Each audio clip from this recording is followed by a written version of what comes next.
If you're planning to move to Williamsburg, Virginia, chances are you have a few questions, maybe more than a few. But the good news is that I've probably heard them before. In this video, I'll cover the 7 most common questions I get about living in Williamsburg. My name is David Tortellini, and welcome back to Moving to Hampton Roads. I live here in Williamsburg and help people buy and sell property throughout the region. If you haven't already, hit that subscribe button and then call, text, or email when you're ready to get started. Okay, let's get to it. Probably the most common question I get, and understandably so, is what is Williamsburg? When you're dealing with a region that's over 400 years old, things can get a little confusing. And when you hear someone say they live in Williamsburg, you may automatically assume that they live in the area immediately surrounding Colonial Williamsburg. Chances are, if you're thinking of moving here, you've been to Colonial Williamsburg, and that's your baseline for what Williamsburg is. But that's not actually the case. When we talk about living in Williamsburg, we're really combining 3 separate areas and calling them all Williamsburg. I know, it's a little confusing, and it took me a bit when I first moved here to figure it all out, but I'll break it down for you here. Let's start with the city of Williamsburg. This is the central location in Williamsburg you're most familiar with. It includes Colonial Williamsburg and the College of William and Mary, and then extends out to Route 199 and up Richmond Road a bit, where you may have stayed at a hotel or gone out to dinner at some point while visiting. Overall, though, it's a very small area, just over 9 square miles, and is only home to about 15,000 permanent residents. That brings us to James City County. This is where the vast majority of people who live in Williamsburg actually live. Home to about 78,000 permanent residents, James City County wraps around the city of Williamsburg in a crescent shape to the west and north following the James River, and then along the Chickahominy before cutting across the peninsula to the York River just south of the York River State Park. Overall, James City County encompasses 179 square miles, making it nearly 20 times the size of the city of Williamsburg in terms of total land area. This is where you'll find historic Jamestown Settlement and Busch Gardens Amusement Park, along with large neighborhoods you may have heard of like Kingsmill, Ford's Colony, and Colonial Heritage. A unique feature of James City County is that there are no incorporated towns in the county. There are unincorporated towns, some of which you'll become very familiar with, like Norge and Toano, but they don't have their own municipal governments. The final section of Williamsburg is what us realtors refer to as York County North, or Northern York County. And York County is a very long and narrow county that runs along the York River to the east of Newport News, City of Williamsburg, and James City County, and makes up the eastern shore of most of the peninsula. But the only part that we consider part of Williamsburg is the northern portion on the Williamsburg side of the Naval Weapons Station. Below that is southern York County, which includes historic Yorktown, along with other unincorporated towns like Seaford, Grafton, and Tabb. About another 15,000 people live in northern York County. It's a lot less densely populated than much of James City County and City of Williamsburg. And popular neighborhoods like Queens Lake and Creekside Landing are here, along with Great Wolf Lodge, the famous Pierce's Barbecue, and Camp Peary, which is an armed forces and CIA training facility. So when you combine those 3 areas, you get what we call Williamsburg. The funny thing is, you can send mail to someone and put Williamsburg on the envelope regardless of which area they live in. You can put, for example, James City County if they live anywhere in James City County. You can put Toano if they live in Toano, or you can just write Williamsburg and it will always get to them. I don't know why that works, but I don't ask any questions anymore. The next question I get is, what's the weather like there, and why don't I see it on any pros and cons lists anywhere? The weather here probably deserves its own video, but the reason you don't see it come up on other pros and cons lists is because the opinion of the weather here varies tremendously. You'll meet people who absolutely love it, and you'll meet people who absolutely hate it, and everything in between. It's either too cold or too hot. It rains too much or it's too sunny. We get it all, and that's why we're going to leave a lot of people less than thrilled. The big thing is that this is about as far south as you can live and still get all 4 seasons. And while some people love the idea of winter, spring, summer, and fall, some of us could do without 1 or 2 of those seasons. It's actually not uncommon to experience 3 of the 4 in a single day, and all 4 over the course of just a few days. The weather here certainly has a mind of its own. And winters here tend to be fairly mild, with average temperatures in the upper 40s. If you're coming from up north, as I did, you may really love our winters, but there will still be a few really cold stretches here and there. And we do, historically, get about 6 inches of snow per year. We're seeing less and less of that. In fact, it hasn't really snowed here in either of the last 2 winters. Regardless of whether or not it snows, we're not Florida or Arizona. We have a winter, and for some people, that is too much winter. Spring in Williamsburg can either be amazing or occasionally miserable. If winter drags out like it did last year, we may even skip spring altogether and go straight into summer. Other years, spring has been filled with nonstop rain. There's a reason crops grow so well in Virginia, and the rain is a big part of that. If the rain isn't too bad, then spring here can be absolutely gorgeous. And when the trees start to flower and everything goes from brown to green, spring can be the best time of the year. And more often than not, spring here is great. But it's not going to be perfect year in and year out. And that brings us to summer. Summer starts off great and it ends great, but July and August can be oppressively hot and humid. I'd say after the July 4th holiday, there's a huge decrease in outdoor activity until Labor Day weekend. It's just too much for people to be out in for an extended period of time. If you do want to go to the beach or walk around Colonial Williamsburg during this time, I'd either go early in the morning or wait until the sun starts to set and go in the evening, both of which are wonderful, but midday can get pretty rough. I promise you, if I'm showing you homes in the summer, I'll be in shorts and a dry fit polo because getting into a hot car or just walking around the yard, I will sweat straight through my clothes. That humidity is nothing to mess with. Finally, we have my absolute favorite time of the year here, and that's fall. The temperatures start to come down, there are tons of festivals and fun things to do, and there usually isn't a whole lot of rain. Honestly, I could do fall here on repeat every day for the rest of my life. And I think most people who live in the area agree that this is the best overall time of the year. So the weather here isn't for everyone. Most people have something they love about it and something they don't like about it. And that seems to vary from person to person. So that's why you don't hear too much about it.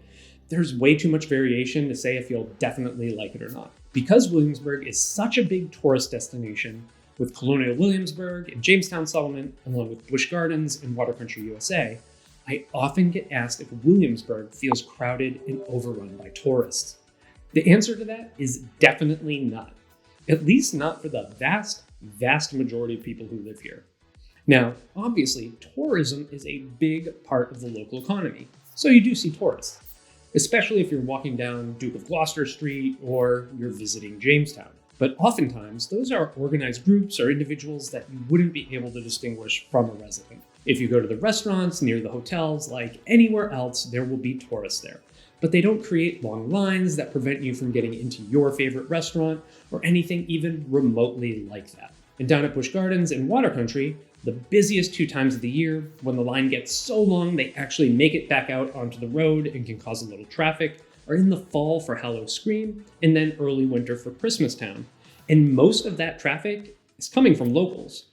The entrances to Busch Gardens and Water Country are both on less frequently traveled roads, so very few residents would even know if there's a backup. Williamsburg is a far cry from Disney World or the Las Vegas Strip. This is a place where families visit, where people come to golf for a few days, and where schools take educational trips. It's not a party town or anything that's so busy it'll impact your life much, if at all. The next question I get is, can I buy a home with land? And many people are moving here from larger cities, looking for a little more room and some acreage. Oftentimes they have a vision of Williamsburg as a rural community and are curious if they can get a home with some land. I hear visions of chickens and goats and maybe a horse or two. The answer to this question is, yeah, kinda. Now, the important thing to remember is the closer to Colonial Williamsburg you are, the less likely this is going to be. And most of the homes that are available with these large lots, let's say 3 acres or more, are going to be in the $1 million plus range. This is true of anywhere within about 7 miles of Colonial Williamsburg. But occasionally, a great opportunity pops up. At the time of filming this video, I have clients buying a home on a 4-acre lot at a great price. So occasionally they come along just a short drive away from the shops and restaurants and great things that Williamsburg has to offer. These cases are all about timing. What's more realistic is that you focus your search on the areas outside of Williamsburg. New Kent to the north is where I would start if you still want relatively fast access to Williamsburg. You might have to drive 20 or 30 minutes to get into town, but you'll have way more opportunity. And you'll be a lot closer to Richmond too. And Richmond is an awesome city. And rumor is that New Kent is getting a Buc-ee's. So what more could you possibly ask for? Or you could go across either river to smaller towns with a lot more open land. You could go over the York to Gloucester and Matthews, or over the James to Surrey, Smithfield, and Isle of Wight County. If you go over either of the rivers, you probably just won't be spending much of your time in Williamsburg. So I think the question is, do you want to live in Williamsburg, or do you just want to live in southeastern Virginia? In which case, let's open up your search a bit, because there are going to be many more opportunities the farther away you're willing to go. A great example of this is I had a client looking for a 5+ acres to homestead in Williamsburg. There wasn't a single thing available remotely close to their budget in Williamsburg. Long story short, we ended up getting a home on 8+ acres in Smithfield, where they now have a huge garden and all sorts of farm animals, and it's amazing. So if you want land in Williamsburg, just know it can be very hard to come by without getting up into the luxury price points. We also get basically the exact opposite question, and that's, where can I live where I can walk to restaurants? Now, one thing that I think happens is that people visit Colonial Williamsburg and get the impression that there's lots of housing nearby, and that most people live really close by. As I mentioned in the first segment, only 15,000 people live in the city of Williamsburg. And even then, not all of that is walkable to Colonial Williamsburg. The vast majority of people that live here need to get in their cars and drive in. Now, that doesn't mean you can't buy a home nearby. You absolutely can. There just aren't a million of them, and they don't transfer too often. And when they do, a lot of times it's between family and friends. So we really need to be able to move fast on something that comes up. Besides Colonial Williamsburg, the only other major opportunity you'll have to live within walking distance of restaurants is to live in Newtown. I've done a whole video on Newtown that I'll make sure you can watch at the end of this video, but Newtown is Williamsburg's premier live, play, and work community. It features many great restaurants, a bunch of shops, a movie theater, and more. It's also home to many Williamsburg-based businesses, banks, and other services. It's really a beautiful place and features a whole bunch of housing, the majority of which are townhomes and condos. There are single-family homes as well in two neighborhoods called Charlotte Park and Shirley Park, but they're very small communities. But if being near great places to eat out and lots to do is important to you, then I think living in Newtown is fantastic. Besides those two options, there really aren't any other places to live where you can walk to multiple restaurants. This is, for the most part, a car-required community. In fact, the only places nearby where you may not need a car on a daily basis are parts of Richmond and Norfolk. Everywhere else, you absolutely need a car to do just about anything. The number one question we get from families moving to Williamsburg, or just about any town for that matter, is, how are the schools? Of course, every experience is different, and you're going to find a variation from school to school. But overall, the schools in Williamsburg are considered to be among the best in the state of Virginia. According to niche.com, the James City County Williamsburg School District is ranked number 10 out of 131 school districts in the state, and third best in southeastern Virginia. Williamsburg schools have an 88% graduation rate. Now, don't forget, a portion of Williamsburg is part of York County. So you do have children that will be part of that school district. Overall, York County School District actually ranks higher as the number 1 school district in the area and number 3 in the state, and boasts a 95% graduation rate. You will see that Bruton High, the high school for the Williamsburg York County students, is actually the lowest rated of the York County high schools, but it's still very highly rated overall. As of right now, my daughter is finishing up kindergarten at a private school, so I don't have any personal experience with the schools yet. She'll start first grade next year, so I'll be sure to do a video with some updated thoughts on the schools in the summer of 2025.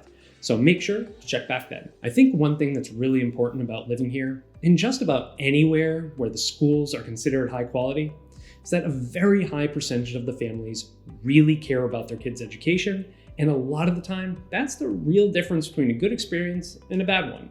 So I'm excited for our daughter to start first grade later on this year. Based on what we've heard from our friends and our neighbors, it should be a great experience. The final question I get all the time is, what about natural hazards like flooding, radon, mold, and termites? Let's tackle those in order, starting with flooding. The great thing about Williamsburg, compared to the rest of Hampton roads, is that there is a major elevation change as you work your way up the peninsula, particularly between Fort Eustis and 199, where the elevation, if you follow Route 64, goes from under 40 feet to about 100. That means that the vast majority of residents in Williamsburg won't need to worry about flooding. Now, if you live along a waterway like College Creek or Back River near Jamestown, then yes, of course you're going to be at a much higher risk, and many of the homes right on the water will require flood insurance. But compared to living in low-lying towns like Poquoson, Hampton, or Norfolk, flood risk in Williamsburg is minimal. Now, radon is an interesting topic. One thing you don't have to worry about throughout Hampton roads is radon. Radon seeps up through ground rock, and since there is no ground rock anywhere in the area, it's not an issue until you get to Williamsburg. That elevation change I just mentioned also means that there's actual rock beneath the soil in much of the town. For a long time, it was thought there was no radon in Williamsburg, but recent tests have shown that we do occasionally run into it. I work with an inspection company called Pillar to Post, and they can do a radon test if it's a concern of yours. They'll also be able to better counsel you on whether or not there's any need depending on your foundation type and natural ventilation. The same inspection company can also do air quality tests for mold. Throughout Hampton roads, mold can be a problem because of the heat and humidity.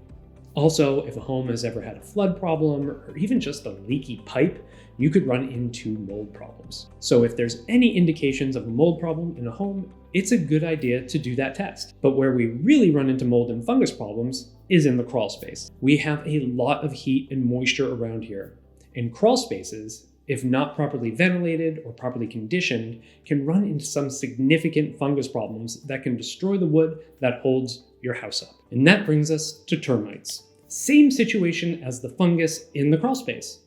Williamsburg and all of Hampton roads are a great environment for termites. Crawl spaces with all wood structures and lots of moisture are big targets. So it's very common that where we have a fungus problem, we also have a termite problem. The key to making sure both of these never become a problem is to stay on a service plan with a local termite and moisture company. It's very inexpensive, and it's the single best thing you can do to maintain the structure of your home. All right, well, there you have it. Those are the 7 most common questions I get about living in Williamsburg. What other questions do you have? Leave them in the comments below, and I'll answer them down there. And if we get enough, maybe we'll do a round 2. In the meantime, don't forget to subscribe to this channel, like this video, and then share it with anyone you know who may be making a move to Williamsburg, Virginia. And when you're ready to start your home search, you can give me a call, shoot me a text, or send me an email. My name is David Tortellini. I'm with eXp Realty.